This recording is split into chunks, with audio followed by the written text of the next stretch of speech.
Welcome. I am Dr. Barry. I am a licensed clinical psychologist, and there are some things that have come out recently about Jodi Hildebrandt, and they are really shocking. I saw a few interviews from her niece and then also, or from one of her family members, because they have they, them pronouns. So I want to be really respectful there. And then also there was a People interview of the Adam. Adam is his name. And I want to cover those things. But I really, really just want to start with the American Counselors Association's ethics, because situations like this come out and some people say, this is why I don't want therapy. This is why I don't trust therapists.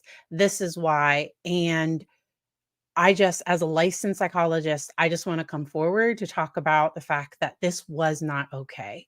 What is alleged that Jodi did to her own family members, and then also things that possibly happened within treatment. These things are all very, very concerning, and I really just want to dive right in. Sarah, please, thank you. And hello to the replay crew, and hello to everybody live. The way I typically handle these is I will monitor the chat as y'all have questions. So the reason why I call this Dr. Barry Psychologist Responds is that I really want to answer your general questions. I can't answer specifics, and this is a trigger warning. There will be some, because we're talking about things that should not happen to children, things that should not happen in treatment. And those things are very, very concerning. And I totally agree. So, and I am going to show clips from the Mormon stories, and I have their full link. I think it's like a 3-hour interview with Jessie Hildebrandt. I have that linked in the description as well. We are going to go there. And this does give kind of Lori Vallow vibes. It really, really does give a lot of those similar vibes. And because Jodi might have come up with the term distortions. And I also, so Hidden True Crime, they also came out with a bit of a diagram of their thoughts on this too. And so let's hop right in. Welcome from California. I am here in Virginia. Tabitha, thank you so much for joining. Let's get through this together. So with and so each state has their own code of ethics, but all ethics boards typically cover these main topics: autonomy, and I'm going to make this a little bigger. Let me see. There we go. I am covering autonomy, non-maleficence, beneficence, justice, fidelity, and veracity. And autonomy is just the fact that clients should have the right to control the direction of one's life. Let's just start there, because it seemed like if clients did not agree with what Jodi was saying, that she would tell them that they weren't living in truth and that they were wrong and that they needed to get to their truth. And she couldn't tell them exactly what their truth was. Like it's all very, very odd. It's very black and white, distortion or truth. This is just, and I get why people say it has cult-like vibes, because the way that she's the one that has all the answers, and she's the one that can help people through this, and all other therapists, everybody that does not do things her way, how they have this huge issue. I also have to remember to pull up the video that was covered in the Hidden True Crime of Jodi actually talking about her perspective, because it doesn't, the thing she was talking about, and she was talking about it as though it was this brand new perspective. A lot of it is really similar to things that but when I say, so she was talking about, how clients should take responsibility and all those things, but there was nothing inherently new besides just how she was going about everything. Yeah.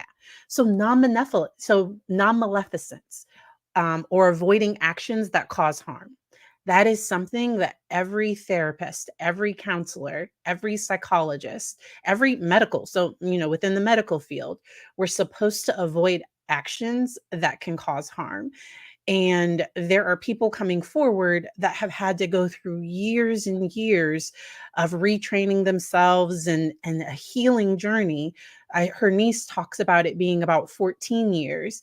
And the niece also talks about the fact that one of Jodi's children, and this is all alleged, I don't know any of this information for sure, but the niece alleges that Jodi's daughter doesn't have any contact because, and the quote that was, and I'm kind of loosely paraphrasing, that if Jodi told her daughter that the sky was yellow, that she would have believed her.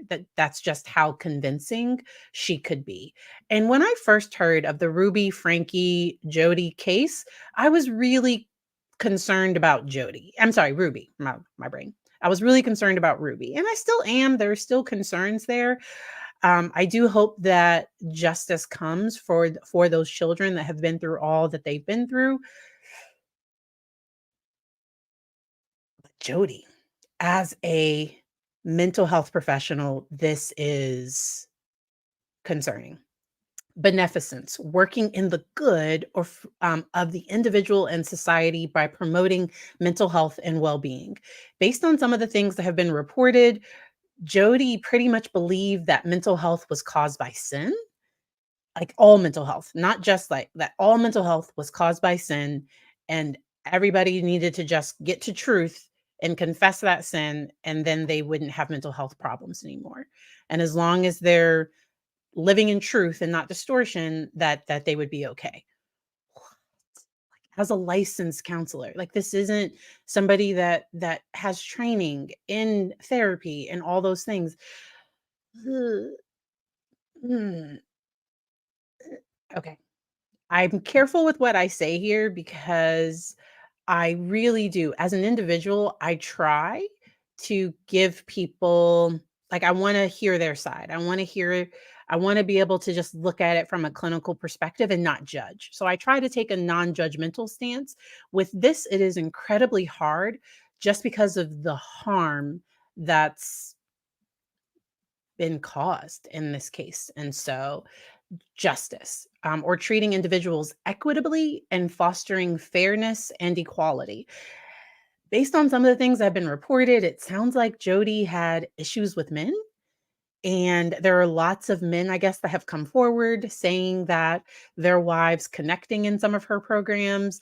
And it's so odd that her program is called Connections when it sounds like some of the work seems to have disconnected people from relationships, from different, and only connected them to her. And she believed that she was connecting them to God and boy, fidelity or honoring commitments and keeping promises, fulfilling one's responsibilities of trust in professional relationships, which means avoiding dual relationships. And there's a TikTok out there, I guess. So Jodi was the therapist, like, based on some of the TikToks and the videos that were put out by Ruby, one of the children, I think one of the oldest, says that Jodi, my brain gets a little that Jodi was his therapist. And so a therapist, I cannot go into business with a former client or a parent of a former client because that would create a dual relationship. So a dual relationship. Now, if I live in a really rural, a small town, but at any point that client could feel like I manipulated them, that because of what I knew about their history or their family, that I somehow took advantage. And in therapy, we are supposed to protect the client. I hope y'all can hear the passion I have for this because I am incredibly passionate about people making sure to protect clients in therapy. Like this, like that should be therapy. It's so hard to, first of all, find a good therapist. And then when you're in therapy, it can be so hard to open up. And I say all this because, like, my first therapist was not the right fit for me. A lot of therapists and counselors. So I am going to play a clip later where Jodi talks a little bit about her childhood. I hope I can find that quickly. And also Jodi talks a little bit about her own the reason why, how she pretty much healed herself And it doesn't seem like she likes therapy, and that she was the only one that has this awesome perspective and approach, and that she's the one that can kind of heal everyone. And I totally agree that so I think what happened, because I don't know that the church required her to report anything. It sounds like Jodi had this view of addiction, and we're gonna get to Adam's case in just a moment. Give me a second. We are going to get to Adam's case. And so those are the general ethics. Veracity, that's the last one. Dealing truthfully with individuals with whom counselors come into professional contact.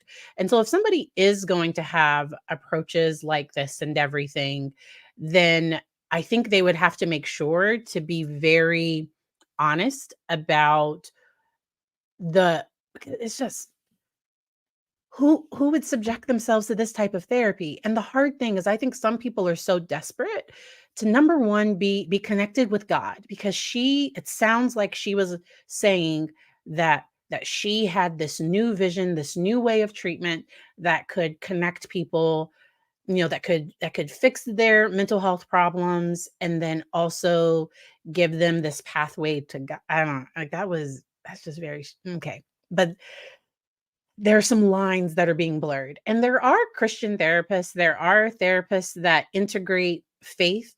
I went to a Christian graduate school where we learned how to ethically do this. So the things Jodi did goes against ethics. It goes against the things that I was taught.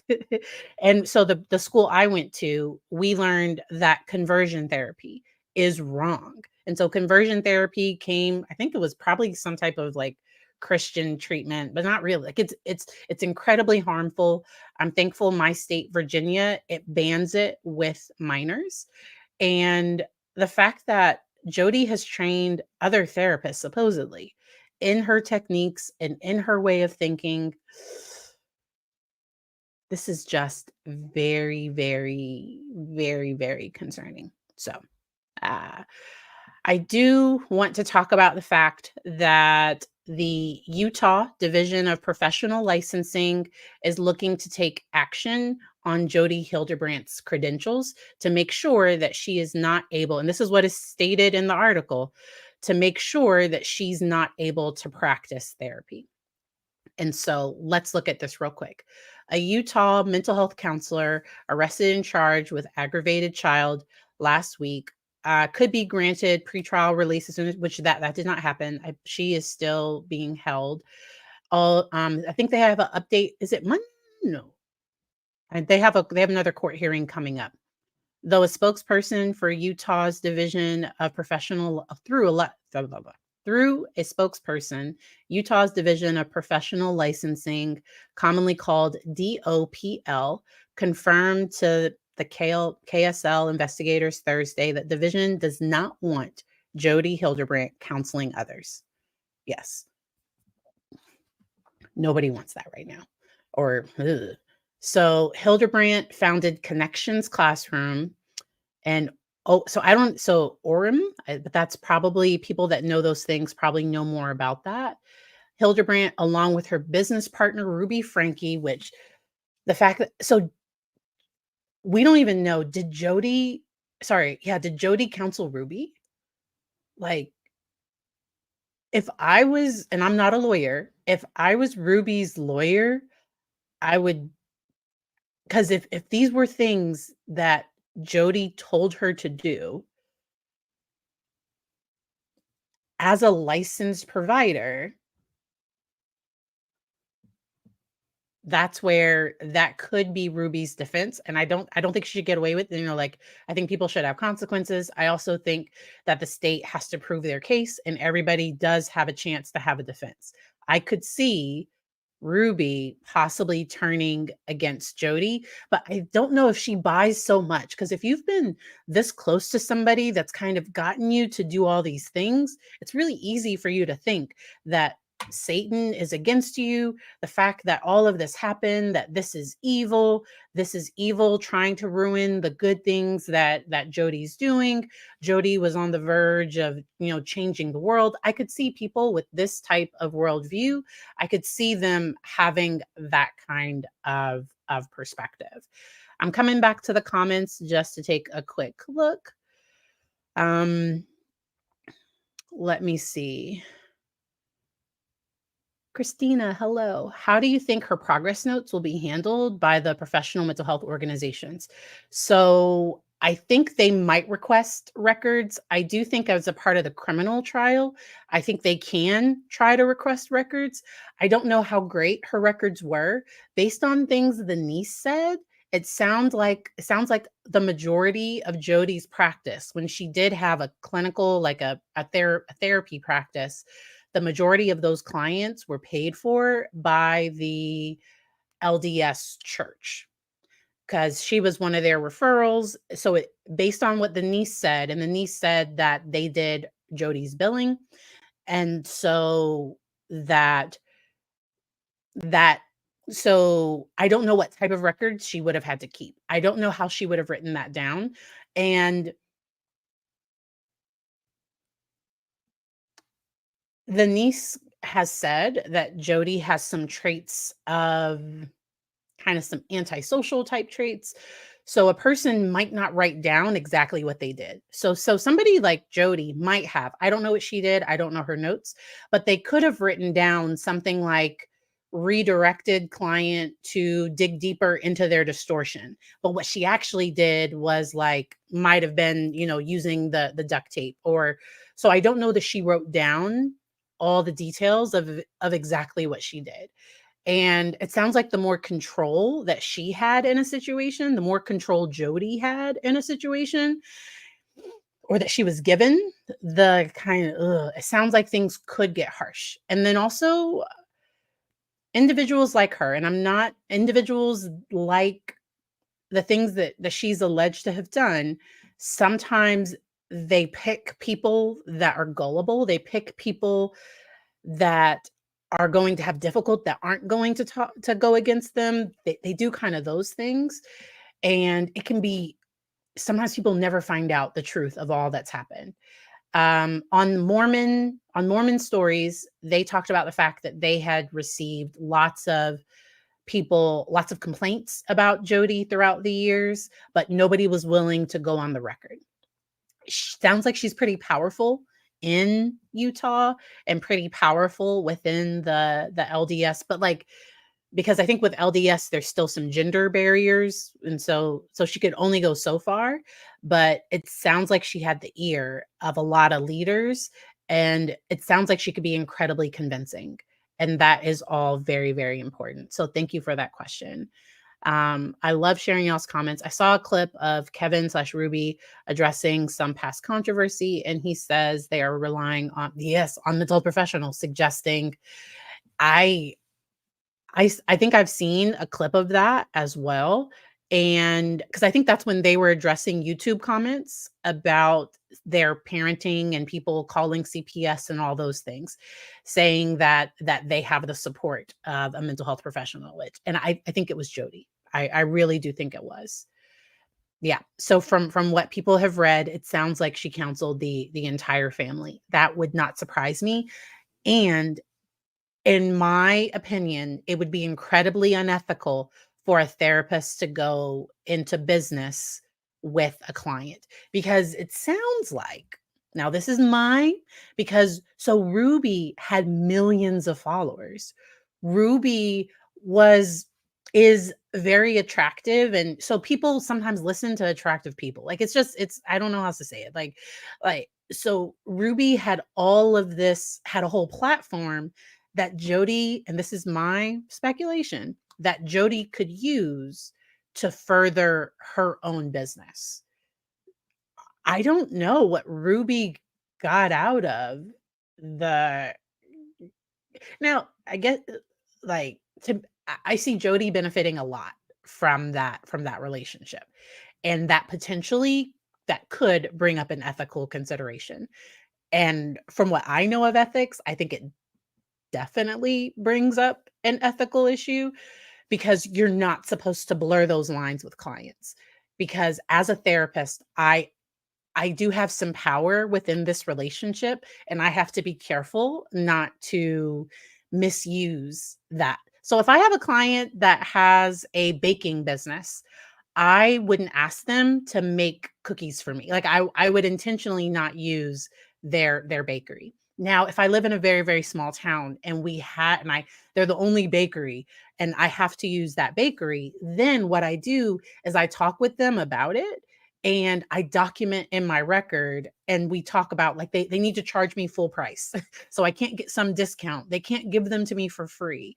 There are some ways that bartering can be ethical, but even with bartering, that can bring up ethical considerations as well. And so, um, all right, I'm going to keep going over here.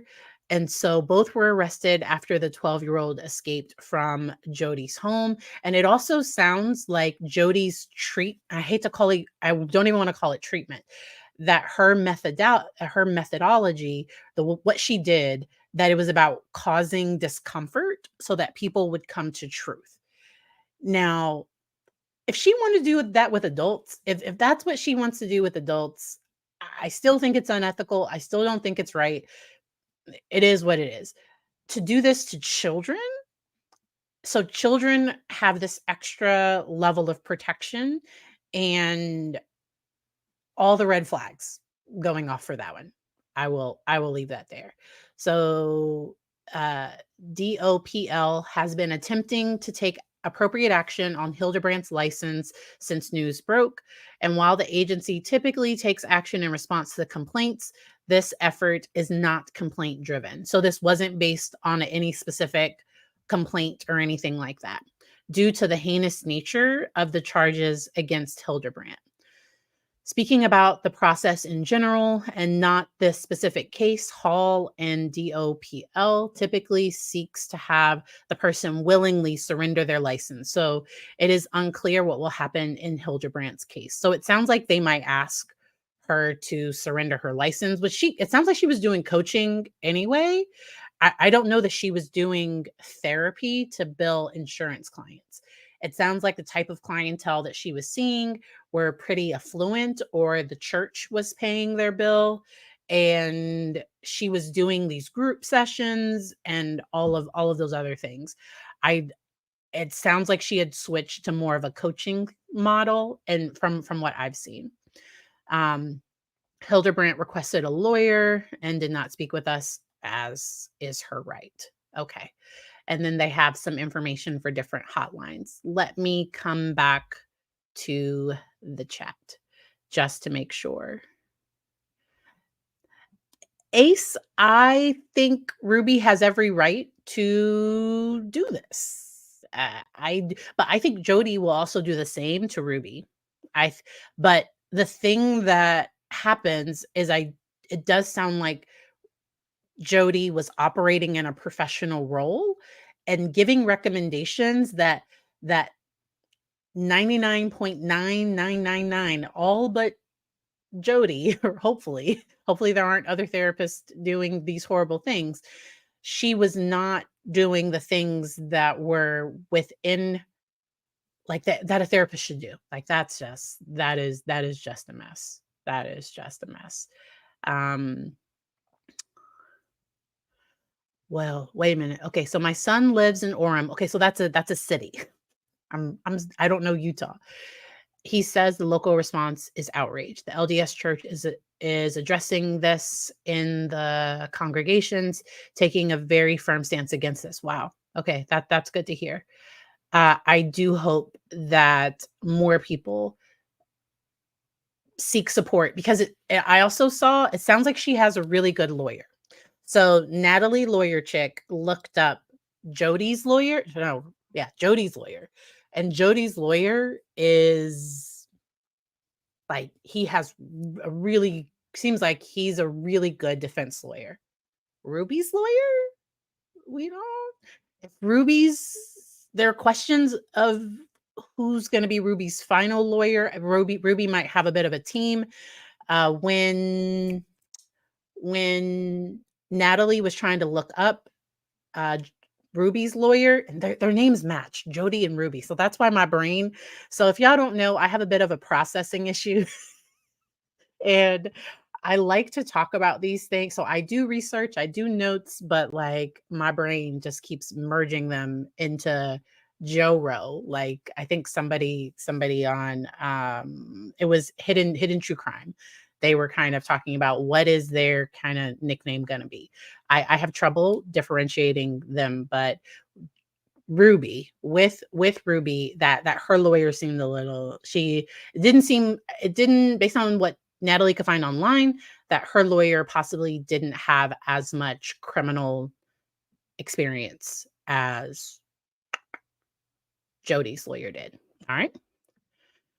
Her proteges. I'm so that gives me like that scares me a little. Like I'm not being like that is oh, so it depends on how far they went. So on face value, Jodi's now I wonder if some of them are going to have to think about was because their hero has fallen a little. I hope they see it that way. I hope they see that who they looked up to took it too far. So I had some phenomenal professors along the way, and that taught me different. So DBT skills training. I picked up DBT skills, dialectical behavior therapy, because one of my professors, that was actually her mode that she used a lot in treatment.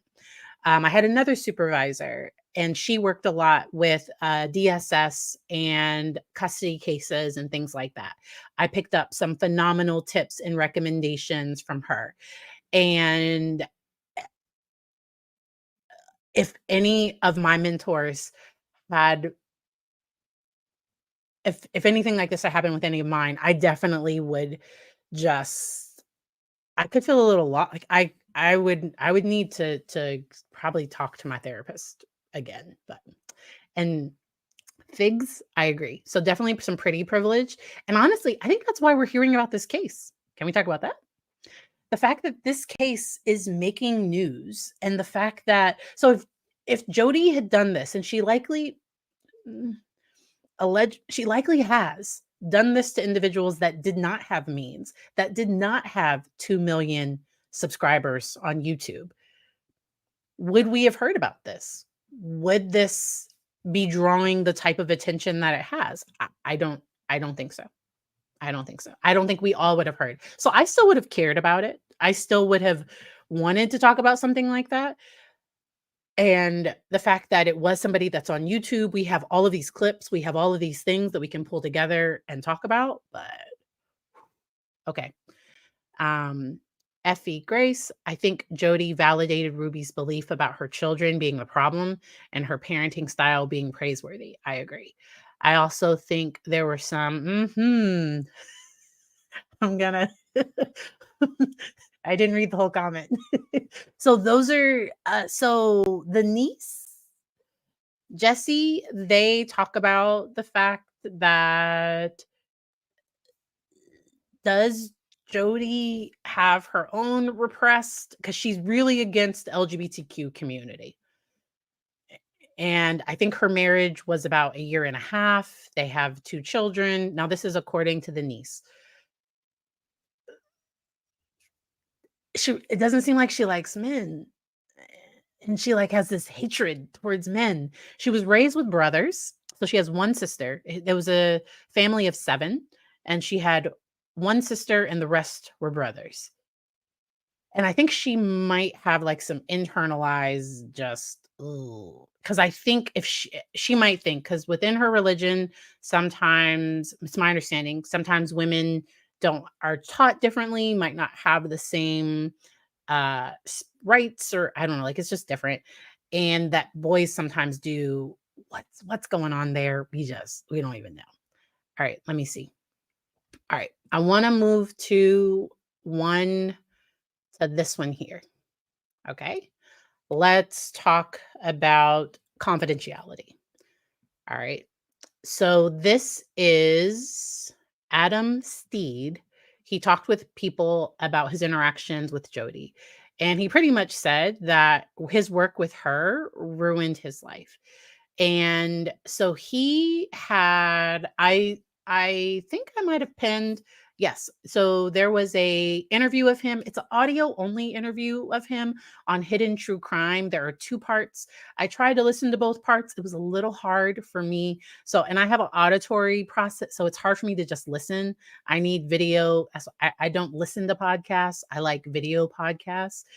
And so it was hard for me to get all the way through it. The parts that I did get and that I've heard other people talk about as well was the fact that he had suffered SA in the Boy Scouts, and he sued them, and his treatment with Jodi was actually to help prepare, as my understanding, to prepare for the case against the Boy Scouts, and just to say the psychological impact that it had, all of those things. And Jodi put him in an offenders group. He was the victim of SA, and she put him, talk about do no harm.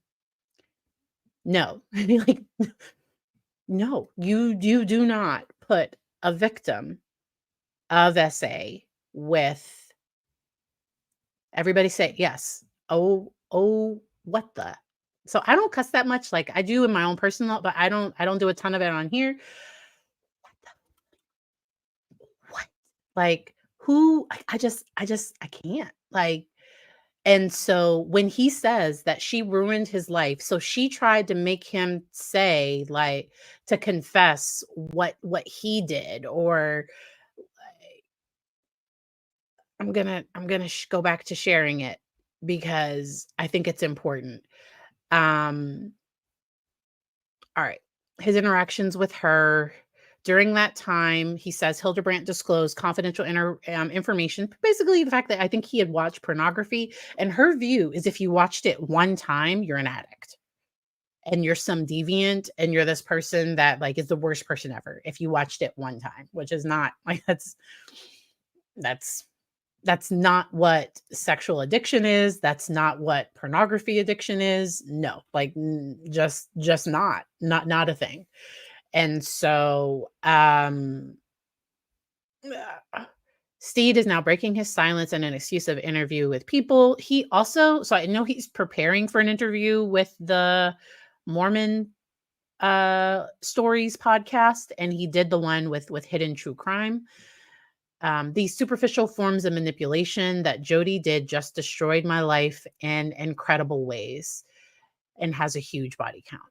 And because I think he was married, so he was married to his ex-wife during, and he's now remarried. And um, he says, so Hildebrandt, he says, completely controls the relationship during counseling. Her doctrine is that she believes that relationships need to die before they can be reborn. Oh, gosh. And in order to overcome addictive or self-destructive behavior, whether it can become ravenous addictions, feelings of worthlessness or inadequacy, conflicts, blah, blah, blah, blah. So that's what her website says that they do. All right. And so the kids are now safe. Da, da, da, da. All right. So they did not go into his story as much. He shares a lot more about his story on that show. Okay. Let me come, before I go into this one, I just want to take a look at the comments one more time.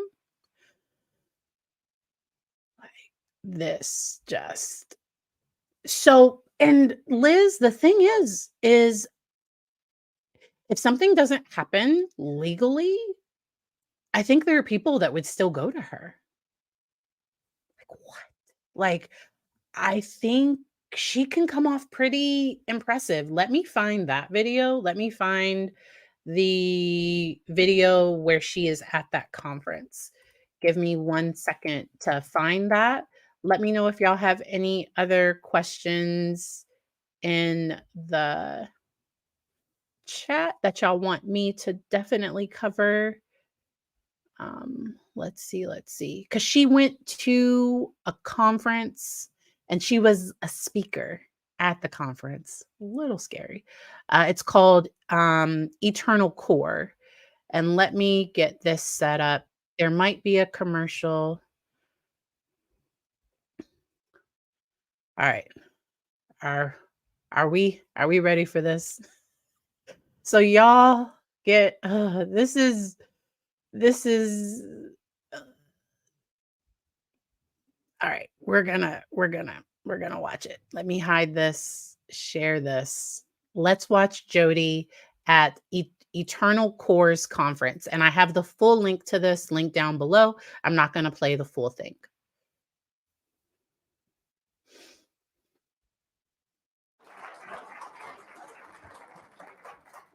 Thank you. Thank you. How's the sound for everybody? In the back, we good? Awesome. Okay. So I am so excited. Like I could barely sleep last night because I get to come and talk to you about God and how God is, how we need to bring God back into the mental health field because he is the person, the being that heals us. And so let me tell you a little bit about what I've been doing. For the last 20 years, I've been trying to figure out how to help my clientele. I've been working with tens of thousands of people for 20 years, and I've been asking God about how to help heal them from this array of mental and emotional illness, okay? So all of us know that depression, anxiety, suicidality, all these presenting issues and symptoms that come into your office or in your families or maybe or even inside you.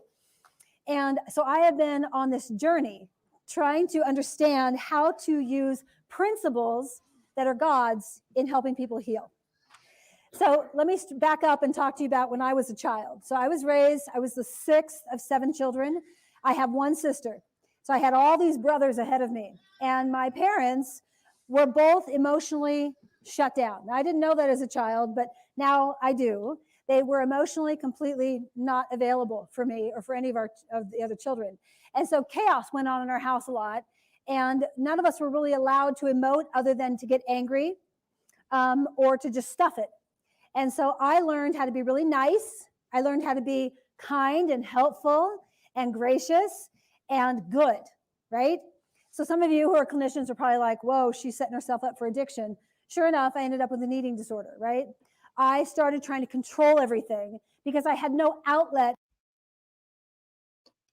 I don't know if y'all have followed some of my other conversations on cases like this, but I have I did not know this. I did not know this about her when I said when Ruby was restricting food, I often see that in individuals who have their own history of disordered eating. And so she's talking about being very controlling as a child to manage her difficult childhood and yet not being self-aware to see the way that she's become a controlling therapist, my opinion. Is it like facts? Can we say that? Like, we'll keep going. To emote my emotions. I had nobody there to validate me and say, yeah, that makes sense that when your brother, puts you into a pretzel, that would hurt and that you would want to tell him stop. You don't like that. I wasn't allowed to do that. So I went on my own journey. I went to therapists and tried to figure out, one, what was going on with me, and two, how to heal it. And unfortunately, and I would say inadvertently, because I met some lovely people, and what they did is they validated what I'll call my victim. They reinforced me to stay where I'm at and said, yeah, you have every right to feel this way. And I didn't know any better. I thought that would help me get better, is if they said, yeah, that this is reasonable why you feel the way you do. And I didn't have anyone, at least I didn't hear it in my head, give me a transitional bridge to move over into what I now know is truth. So I would leave my therapy sessions and I would feel heard, but I'd still go back into my eating disorder behaviors and control and being really nice and helpful and friendly. I didn't really heal. My soul wasn't healing. So I went into graduate school sick. And I learned all the principles in graduate school, and I went out to work with drug addicts. It was my very first job. And as I sat across one of my very first clients, he presented in a very, what I'll call, adulating way. He was very narcissistic, and he had a tragedy happen to his son. And he became really aggressive with me when I would invite him to look at his own behavior. It's hard to. So, what she's pretty much going to say is that the way that she helped this individual was that she helped him focus on his responsibility. But she says it in a way like no other person or therapist or treatment has ever talked about that. And therapist, so what I do is I validate and. So I am validating, and we also talk about different strategies to learn or different ways to move. Like we talk about more than that. I also, because the things that she talks about in her approach, as I think it's John from Hidden True Crime, what he talked about, a lot of the things that she talks about doing is actually within cognitive behavior therapy, is within all of these other different types of therapy. And so I just it's a bit of a mess. Um, Let me know, because I would also like to share. Yes, so I'm going to share a little bit from the niece as well. I think hers is extremely powerful. Lots of trigger warnings and all those things. She has been through it and back. And I have the link to this full 3-hour interview down in I'm sorry, I think I said, so their pronouns are they them. And they just go into a lot of their experience, and we're only going to play a little bit of it. So let's go. No, I know. When people find out, they're typically pretty surprised. People are surprised that she was raised Mormon. That's what she's talking about, and she's talking about one of the reasons why she decided to speak out. I tattoo. I'm a tattooer here in Seattle. I do American traditional. You can see some artwork back here. I'm a gym rat. I run. I'm a climber.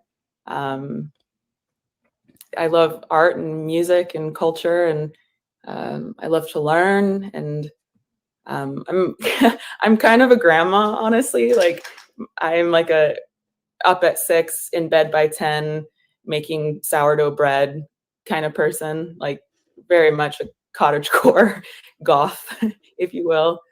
But yeah, I grew up in the church. My family's still very much involved on all sides. Both of my parents come from large families, and pretty much everyone is still very much involved. And I was in it. I believed it real strong. I even when all this stuff was going on with Jodi, which I think made it so much worse, is because I was internalizing it, I fully believed that this was God's will, and if I just put myself over to.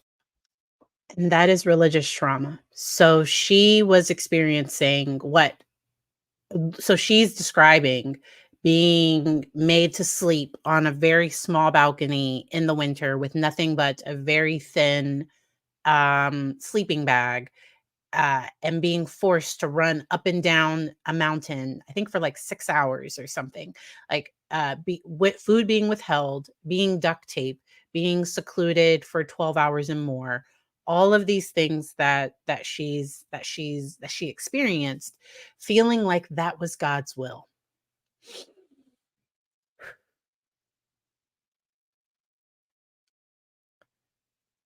And that your family. So what she describes is that she was having some teenage difficulties. She was having some trouble. And so they were dropped off at Jodi's house. So I think grandmother and mom and dad, the family went up for a trip, but then everybody left and they stayed at Jodi's. And that's when Jodi started trying to, I don't even want to call it help. I don't want to call it treatment. That's when the abuse started. Like that's the only thing to call what happened to Jessie. to the Lord, if I just prayed more, if I was more faithful, that all of this would end up being for good, and that I needed it, that I truly needed everything that Jodi was doing. I deserved and I needed it. So yeah, where did you grow up, Jessie? Where did you grow up, and then kind of what was your Mormon upbringing like, if you're able to share? I'm gonna skip forward just a little bit. Grew up in California, and then going to, they talk about the fact of Jodi possibly, is she repressing her own things? Does she project some of her own issues onto others? Somebody mentioned in the chat that in Jodi's book that she talks about possibly her own experience with childhood SA early on. And all right, let's get to this part. Commercial. I will try to mute it while the commercial is playing, and then I will unmute it. And the section that we're getting to is the fact that of Jodi believing that her work, that she is doing God's work, and that anybody that's against her, that is Satan, or that sin. So that's her, like, sin. She has this good versus evil dichotomy going on.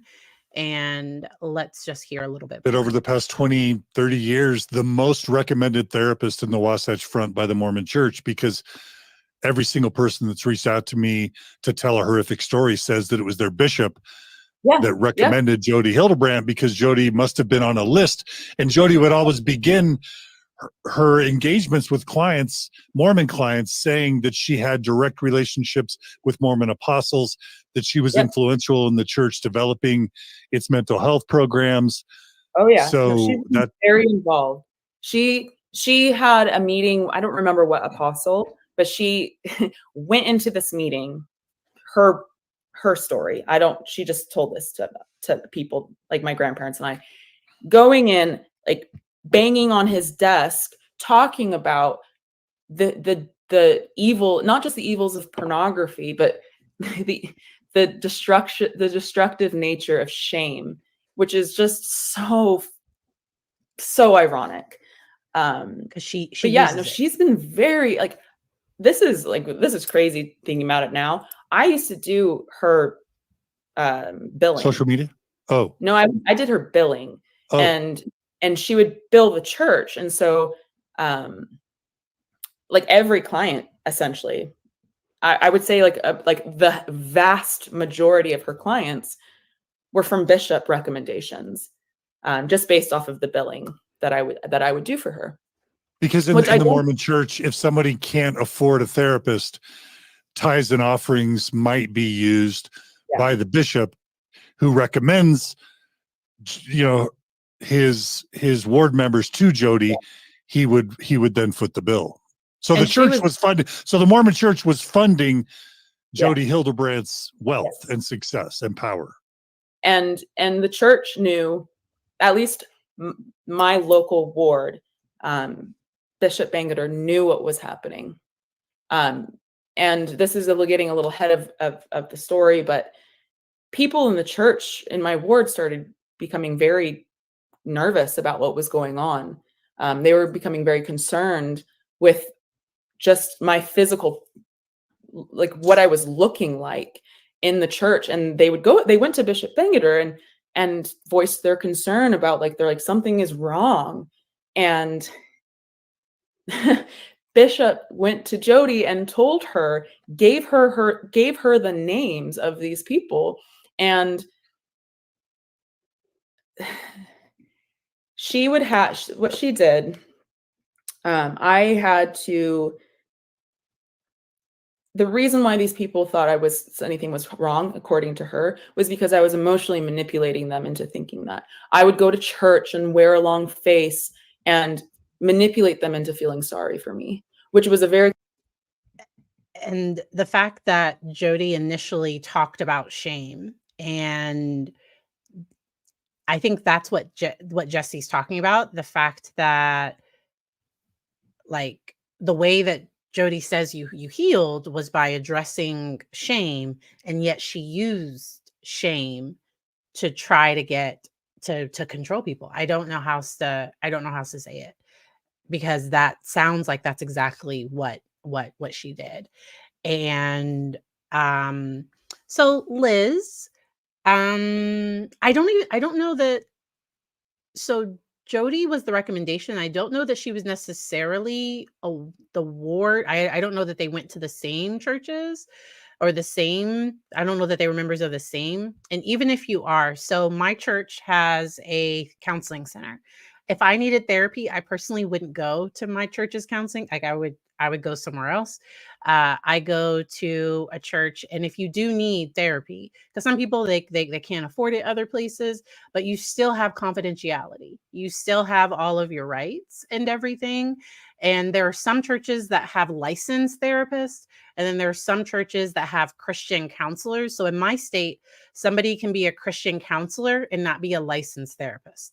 Mind blown. You can be a Christian counselor that is like a lay counselor or that has a degree in Christian counseling, but not have a license to practice therapy. But so Christian counselors, they're not supposed to be dealing with severe depression. They're not supposed to be diagnosing. They're not supposed so a Christian counselor might work with somebody on a spiritual issue, on something that is mostly spiritual, but somebody would go to a clinical therapist for something like depression or something like that. I hope that helps. But there has to be clear boundaries and ethics and confidentiality, all those things. Because even if the church is paying for therapy, unless it's explicit within the contract, the church shouldn't have access to those records. And that's what happened with Adam. Adam's records were disclosed without his consent, which goes against counseling ethics. Let's keep going. Very common theme about through the entire process of living with Jodi was, if someone liked me, if someone felt sorry for me, it was all because of manipulation. And I was a masterful manipulator. Constantly, I was told this, constantly, to the point where, I believed it. I was like, you're right. I must be this horrific. And I was already believing I was evil because I was gay. And so she plays into things that are already there. She finds the hot point and then drills into it. And she does this. I almost guarantee anyone that comes forward with a story about Jodi, this is what she did. That last part, the fact when she talks about the fact that Jodi pinpoints their issue and digs in deeper, that to me is ethical. Definitely unethical. That is unethical to do. So if I know my client has issues with people pleasing, and maybe they're showing up late to session or something, I wouldn't use that people pleasing issue to drive to dig in deeper. Does that it's not appropriate? And I'd made up some random issue. My clients know I have a grace period. So clients, time is flexible. Time is often about money and all these other things. Being on time sometimes can be a bit of a privilege. And so I work with individuals across a spectrum. I accept Medicaid clients. My practice is fully booked. I don't do this to find therapy clients. I do this to share education. All right. And so that's what I wanted to do. And I wanted to share this comment because I thought it was really important. And I do hope that later, I hope the children see this, because I think anybody that has been a client of Jodi's, hearing Jessie's story, I think it could help them feel like they're not crazy, like there's not something wrong with them, that it wasn't that they weren't working hard enough, or that they I think their story, I think their story could be just really groundbreaking, life-changing for people. And so Effie Grace said, that was a great interview. I'm glad to hear that the prosecutors are reopening. Yes. And so they're going to relook into Jessie's abuse allegations that were filed against Jodi. And so the Mormon Church might be protected if they didn't know the full extent of what was going on. They might have a little bit of protect. I don't know if they will or not, especially if the church leaders went to Jodi to say, "Hey, I think something's not quite right with Jessie." But they still allowed her to stay in her care, didn't involve uh okay, so somebody said in Utah you have to have a license to call yourself a counselor. That's good to know. Every state is different with their ethics and all of that. Virginia did so to say you're doing therapy, you have to be a licensed professional to say that you're offering therapy. And this is so much. And I think it's important to also share what John from Hidden True Crime, I think it's Dr. John, but he doesn't go by Dr. John. If y'all have questions, let me know.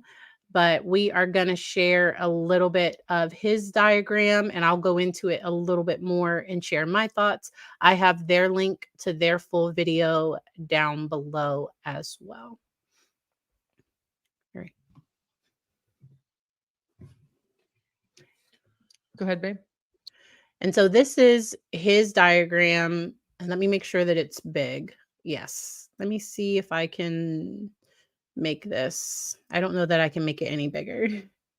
I think that's as big as I can get it. But at the top, we have addiction mindset, original sin. That this is, he did kind of a working model of what he saw from Jodi, and that distortion equals shame, and then which can lead to the victim mindset, lack of responsibility, which can lead to poor choices, which can lead to poor boundaries, which leads to darkness, evil, zombies. We're back to zombies again. And that's where the Chad and Lori stuff kind of comes up again, where it's like, is this where some of yes. And so healings, remove sin.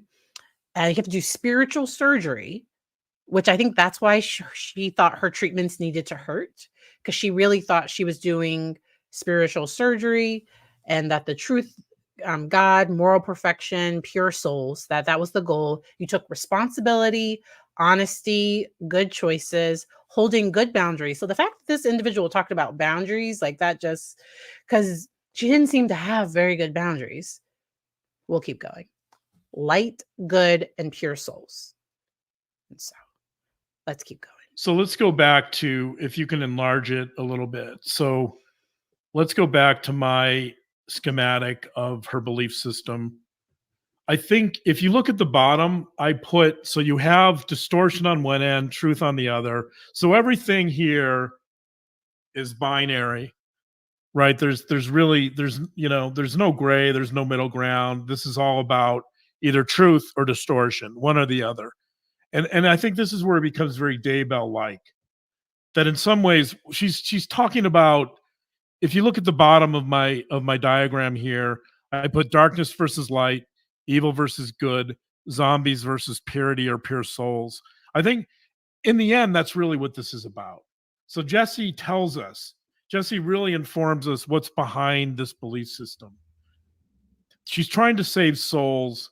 She's trying to find some degree of moral purity or perfection, even with her therapy clients. That's what's underwriting, or that's what's the foundation of her belief system.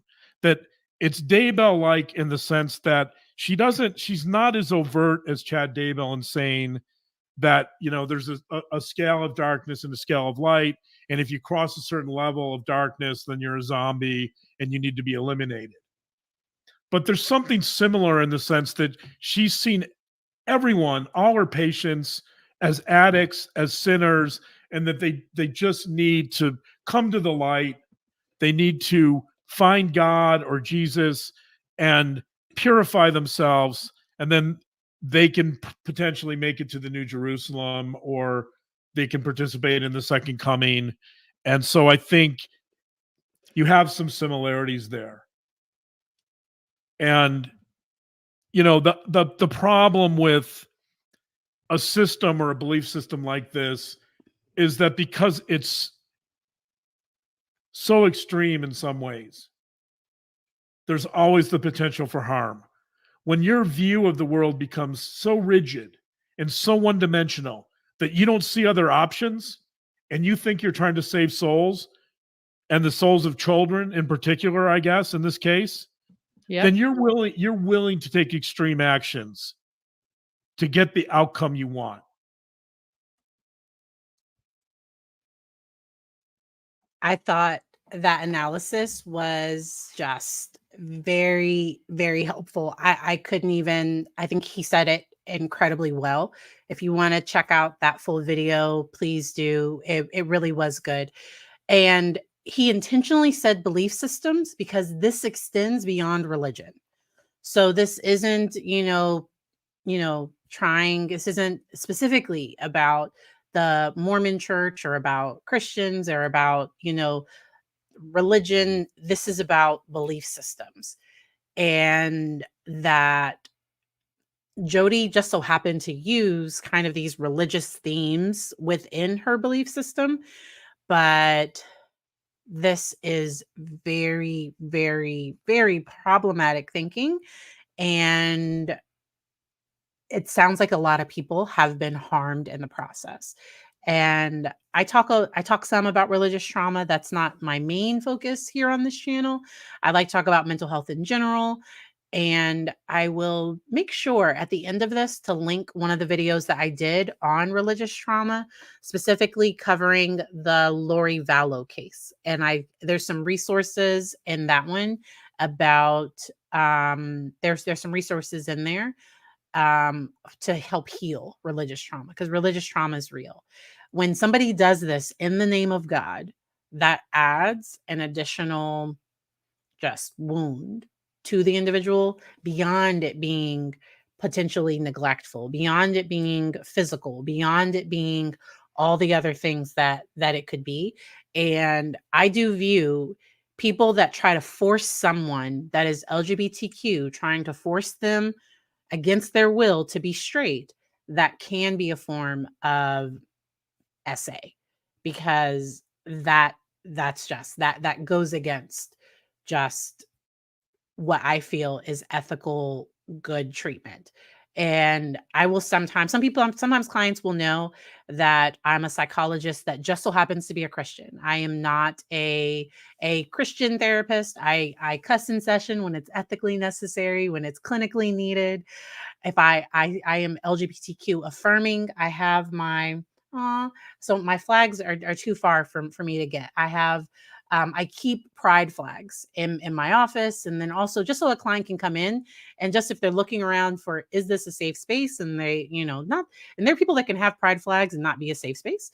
But, and I do apologize. So I did misgender Jessie a few times. I know my brain, but they, them, those are their pronouns. And I do my best to respect people's pronouns. I did not do a great job. I'll go back and watch it later. But I am very, very aware of needing to.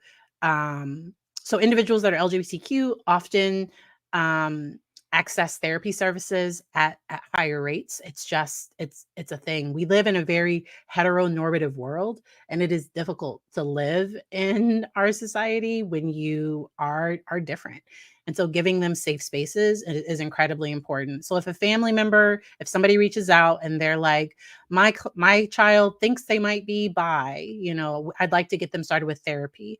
And I'm just like, hey, just a heads up, I'm an affirming therapist. Now, that doesn't mean I try to make them one way, like, because that's sometimes people get a little weird. So I'm not out here, like, I'm not trying to, but I will be supportive of the individual finding whatever it means to them. And something they could do is just kind of not have to, like, just that they could be them and figure things out. Because sometimes it's younger kids that are still kind of experimenting, still kind of figuring things out for themselves.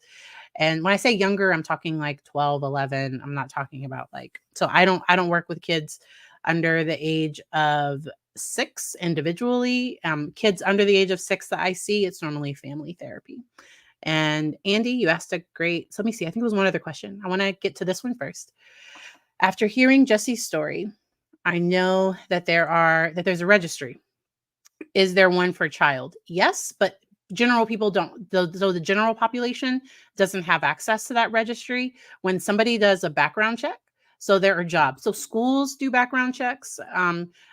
Churches that are like, people that have children, people that have volunteers that work with children, they should cross reference that registry, but it's not a publicly available registry like the one for offenders.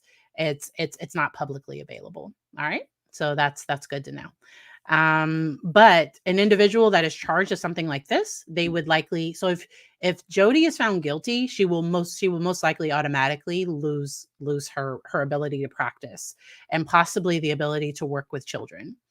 And think like that definitely needs in my opinion needs to happen. So I need to tell my son to hold on because he thinks so. Langston, you can get the iPad when it says 3:15, okay? Or you can go downstairs and turn on Netflix, okay? Electronic parenting for the win. My husband's downstairs. He could ask his father as well, okay? There's another parent in the home. Are we good? Okay. Thank you for letting me parent for a second. Let me see. There was another question. When you separate beliefs and religion, are you saying they would be that no matter their religion? So that is what I am proposing. So Jodi just so happened to have these types of religious beliefs, and that's what formed, like, she felt like she was doing God's work, all of that stuff. I don't know, because Lori Vallow was diagnosed with religious delusions. I do not know if Jodi's stuff, if this could potentially reach the level. Now, people are allowed to believe God told them to do things, and people are allowed to have religious beliefs, all of that. There is a line that can be crossed that that forensic psychologists look into to see does this cross the line of a delusional disorder. And I don't know if hers would. I do so, or any religion that says I like you can't think for yourself. So my pastor says it's my job to to share information, and it's your job to think. And that we can think different things. So me and my pastor, we can disagree, and I can still be a member in good standing. I go to an accepting church, an LGBTQ accepting church. I'm not quite sure if we are affirming, because affirming does marriage, does weddings. And so I don't know if my church does weddings. I do know that individuals that people are able to be LGBTQ, to my understanding, and be in roles of leadership and different things, because there are some churches where you can't. And so all of my LGBTQ clients, if they are also a part of a religion, we try to find safe ways for them to engage with their religion in a safe way. And yeah. All right. I hope that answers your question. All right. Can we talk about how very little Jessie wants to ever think about any of this anymore, but is compelled to talk? And so I think they did a phenomenal job coming forward. And I think the reason why they did this was to help hopefully encourage other people to do the same. And I like the way that this podcast handled. So they read a lot of the horrific stuff that Jessie went through. They likely had some show notes, some things that they prepared. And so before Jessie even came on, the show host read over some of their experiences, and I liked it being handled that way. The one with Adam, the one with Adam was a little triggering for me, because he gets upset. Like, he's rehashing things that are difficult for him. And as a therapist, I can kind of hear some of that. And because I can't see him, like, it just, yeah. So that one, like, I was a little bit harder for me personally to listen to. Let me see. Do you think Jodi's beliefs could have grown from different traumas, maybe from what she experienced. And so honestly, I think, remember how she talked about how she needed to control? I think it's odd that Jodi might not see that she's still incredibly controlling. There's a video. Let me see if I can find that part of the podcast where Jodi and Ruby, or Jodi gets mad about people leaving bad reviews. Like it was a bit of, let me see. I am going to try to quickly find that, because I don't think Jodi doesn't sound self-aware to me. So I think any good therapist needs to do their own work. They need to be aware of their own blind spots. They need to be aware of things that they don't work well with. So I personally, I don't do sex offender treatment, because that's not something that I can be non-judgmental about. So I don't. I can't work. So I don't work with individuals that have for that type of treatment, adults. I have worked with children after they have received their own treatment. So if a child, I have worked with family reunification. When it was a child, I have not done that with adults. It's just not something that I personally can do. And there are other people in my area that do, and I refer people for those things. I don't do substance treatment, where if somebody only needs substance abuse treatment, there are things that I don't do. So I think a good therapist knows their limitations. A good therapist says, okay, these are the types of cases that are really good for me, and these are the cases that might not be the right fit. Because I really feel, so my own personal belief, if somebody isn't getting better, I think Jodi blames them, and in no way says like, oh, maybe I could do something different. Maybe I could. It just comes off very, very problematic to me. So let's watch this and let's talk about this. And y'all probably know, because my son can tell time. So if he comes back in a little bit looking for the iPad, I might have to pause for a second just to get the iPad for him. But all right, I'm going to play this part. Oh, I think it's muted. There we go. Of our video as well. Definitely go visit them. They've got a lot of the great old videos. Here it is. I love this video, guys. It's just, can't make this up. Because they get so mad that they can't control what's going on, they turn right around and go give us a 1-star review. Now, we've made it really easy for them to do that, because we've been trying to make it really easy for you. Okay, let's read this review. It says, I wouldn't trust this company. They use brainwashing tactics to manipulate you. They intentionally make you feel bad about yourself and use slander. Please stay away from this company at all costs. They are a scam. That's what that review says. To give us a 5-star review. We've put the link on the bottom of every single post. So all you have to do is click the link and give us a 5-star review. That's as simple as it is. But you guys aren't doing it. I think we've had 5 people from the last time I asked, which was probably a month ago. 5 out of almost 9,000, 5 people give us a review that's 5. And we've had probably 50 to 75 people give us 1-star reviews. So we started with a 5, and in 3 months we're down to like a 2. Russian and evil has dominated our world because there's too many of us that want to live in truth that are not standing up. So please, at a minimum, please, I don't understand why you won't do it. Go on to Moms of Truth. There is a link underneath every single video that says, give us a review. Click it and give us a 5-star, please. It will get our rating back up. Please, please, John. She said, please. She might have been so angry. I mean, the woman was not happy, but she said, please go give her that. Go give her that review. Yeah, the please makes all the difference. But I mean, but notice, so she's asking people to give her better reviews.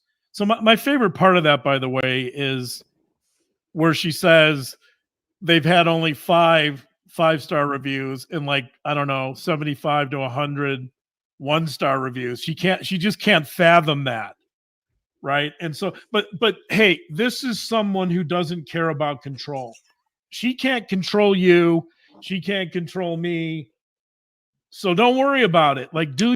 And just so y'all know, so I have a dark sense of humor. So I do not laugh because this is funny. I laugh to keep from crying. Okay. This is ridiculous. This is not okay. This is just, but I do. So I have a bit of a dark sense of humor. And the way they talked about that, like that was just, I was so for an individual. So like, was she in distortion at that point? Because like it seemed like she was mad.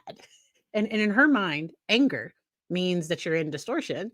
And so, but like I think those bad reviews were could affect business. And I like what Andy said.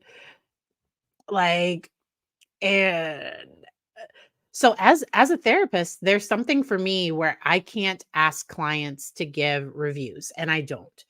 And some clients have noticed like what my review was, and they've went and left me one, because also in some places like Google, like it links people's real names, and so I would never ask anyone, current or former client, or anyone that knows me, to go out and leave a review.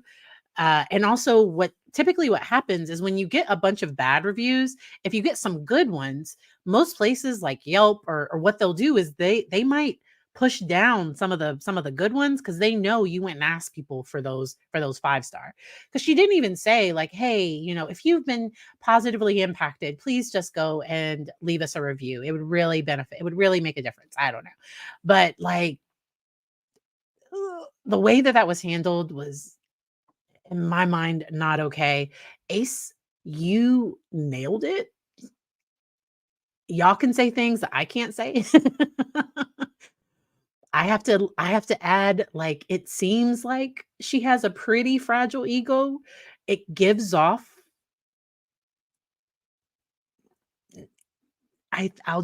So everybody isn't a narcissist. Narcissism is a spectrum. Everybody is not a narcissist. Jodi seems to have some traits of narcissism. Let's pull those up. Let's pull up traits of narcissism and just talk about those. We're not talking. Let's just talk about those and go from there. Let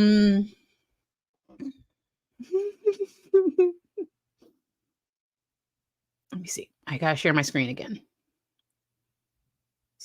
My child is doing really good because he has not come and asked for the iPad. He either hasn't seen the time or he is watching Netflix. And I'm so glad, till he's 6 years old, so glad he learned how to use Netflix. For times like these when mommy's trying to stream. All right, so this comes from dukehealth.org. I will add this one to the description. Some symptoms of so this is narcissistic personality disorder, and the acronym is special me. To remember the 9 symptoms of NPD, narcissistic personality disorder. Sense of self-importance, possibly like God is talking directly to you and telling you that you are the one who's going to like save the world, and like your modality and treatment is better than everything else. I'm just reading what's on here. Preoccupation with power, beauty, or success. Entitled is I deserve this. Like this is it should be mine. It's a very much, the Karen can only be around people who are important or special. Because even in her talk of the guy that she helped in her very first client in the substance abuse treatment program, he turns out to be this very successful individual who's a multimillionaire, and she didn't even know who he was, and nobody else would have talked to him the way she did. Interpersonally exploitive for their own gain. Interpersonally exploitive for their own gain. Possibly like connecting with a YouTube mom with over 2 million followers and bringing them on as a business partner. Arrogant, lack of empathy, must be admired. How could anyone not give a 5-star review. Envious of others or believe that others are envious of them. So I'm not saying she has it. I'm not saying it.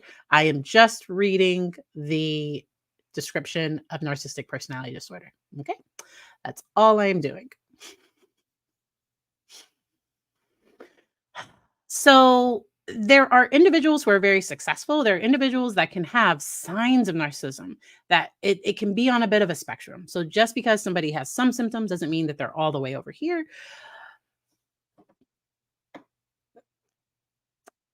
This is incredibly concerning. I am very glad that the Utah division of, I forget what it's called, but that they are looking into the official license. And also just because somebody has like one trait doesn't mean that like, so there's also a thing called being narcissistically defended. Okay. And so that's individuals who were raised by narcissists and that know about these traits, and possibly narcissism was modeled for you. Because anyone who's thinking, I wonder if I'm a narcissist, you are not a narcissist. Okay. The narcissist never thinks it's them. I hate to laugh about that, but like, it's kind of true. So there are times that a person in conflict might respond or react. In conflict, might have difficulty taking feedback. In conflict, might have certain things. And that's what we call being narcissistically defended, which is different than meeting criteria for narcissistic personality disorder. Completely different thing. And also, narcissism is treatable. Okay. It is a treatable thing. There's a guy on YouTube, and that is his entire thing across TikTok, YouTube, and Instagram. He talks about recovering from narcissism and how he works on that and all that stuff. I don't follow his content closely. It's I often follow people that talk about healing from narcissistic relationships, but yes. Aw, and everybody deserves cocoa. So that is not manipulation. Okay. I probably say that because so I think children are supposed to try to manipulate.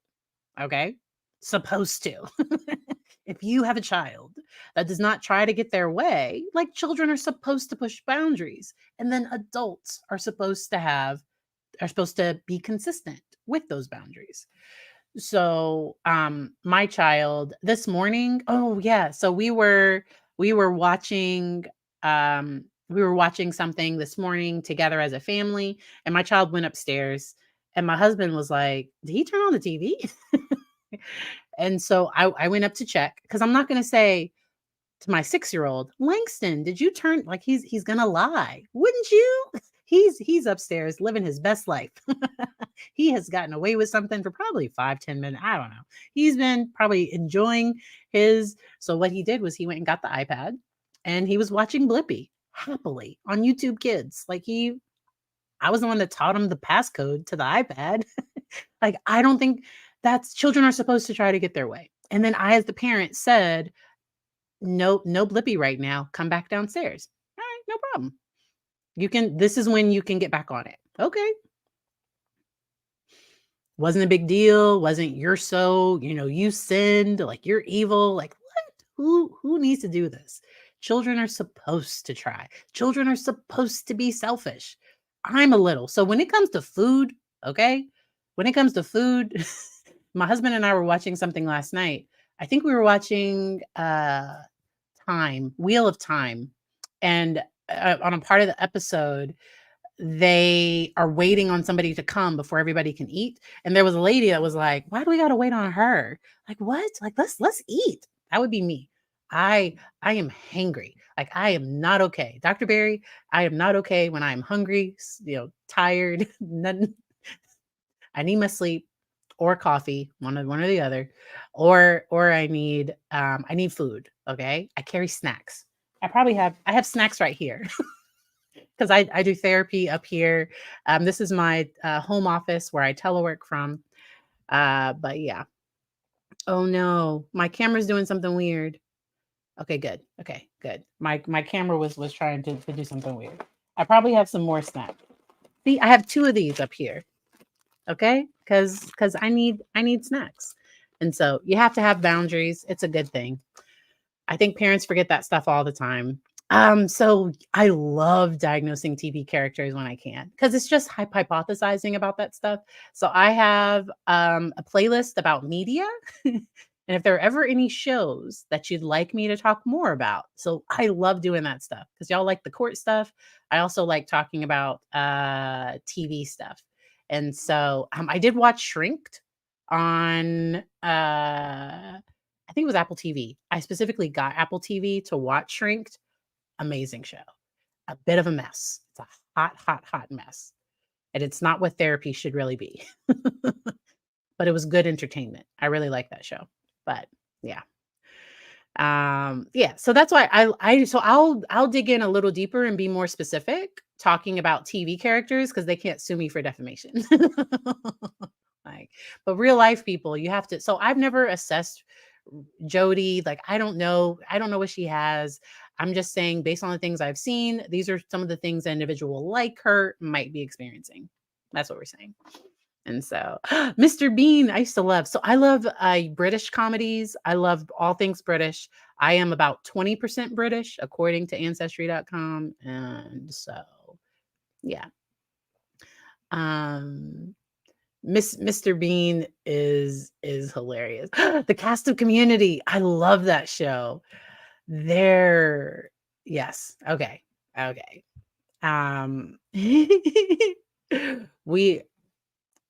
I love these random moments. Thank y'all for watching. To everybody here, take care of yourself. We did a breathing exercise at the end of the Murdaugh, and then Ruby, the Ruby Frankie, her alleging things about her son. I do want to give an update. I do think that Ruby's allegations likely come from things Jodi has said, and I don't personally think that that can be trusted. Based on things Jessie said, Jodi would try to get Jessie to believe that they were this and they were that and all those things. And I can't imagine the things that these children have been through. And I do hope that they have some safe people that can help them along the way. Communities that discourage talking to people that like say keep it within our community, because that can be culturally. So as an African American, I was raised to not talk about stuff, what happens at home stays at home. Like, I was raised with all that stuff. Though that's where abuse thrives, is in secrecy. And so I don't raise my child that way. I tell him if something's not okay, he tells everybody. Like, don't tell one person. Don't only tell me. You keep telling until you're safe. Okay? Tell the world. Like, if something isn't okay, please tell the world. And so please make sure before y'all leave, hit that subscribe button, hit that like. It really does help the algorithm. I appreciate you all. I try to share this educational information to just help bring awareness. And then also because I would hate for anybody to see this case and think, that's why I won't go to therapy. That's why I don't trust a therapist. That's why this and that. Because Jodi had all of this information available on her public social media. Okay. All of this was publicly available. And so I don't mind if clients look me up on social media as my public social media. They can do it. Like, I don't mind. I don't follow clients back. So clients are allowed to follow me, but I don't follow them back. And then I also ask that they don't talk about the fact that they're my active or former client, that they not talk about that on my channel or my stream, just because that. So I do have one on religious trauma. And so did you already see the one about me and about Lori Vallow? Did you already see that one? If you haven't seen that one yet, then if you have already seen that one and want a deeper dive, let me know and I can do a deeper dive. But check out the one. I think it's right here in this playlist. Oh, can't say you're the best. Thank you so much. Can't say thank you. I appreciate it. So what y'all do, it just helps me be able to do little things, and it just helps within this community, and I appreciate it. Can't say, let me see if you have. I'm gonna check on something because Yes. Yes, I'm gonna check on something. And so I hope y'all enjoy the rest of your day. This coming week, I have a few streams scheduled. If you go to the live tab, you'll see the ones that are already scheduled. I think it's Wednesday. I have a friend of mine. We are talking about doctor school. If you're just here for the court stuff, ignore that. And then on Saturday, we're talking about custody with Karen, UK lawyer. I'm talking with her about psychological and legal aspects within custody hearings, because I do think that might come up within this case as well. And so y'all have a good one. Bye.